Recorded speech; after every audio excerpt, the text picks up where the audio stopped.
పండిన శిల్పక పండ్లు తేనె మామిడి పండ్లు తీయంగా దిందామె తీరొక పండ్లు చిలక నేరేడు పండ్లు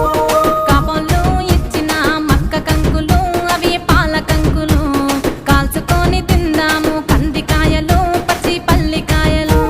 గుజారి గుజారి మామిళ్ళ కిందో నల్ల మామిళ్ళ కింద కుసుమరోళ్ళేసిన కుందన బొమ్మ అది కుందన బొమ్మ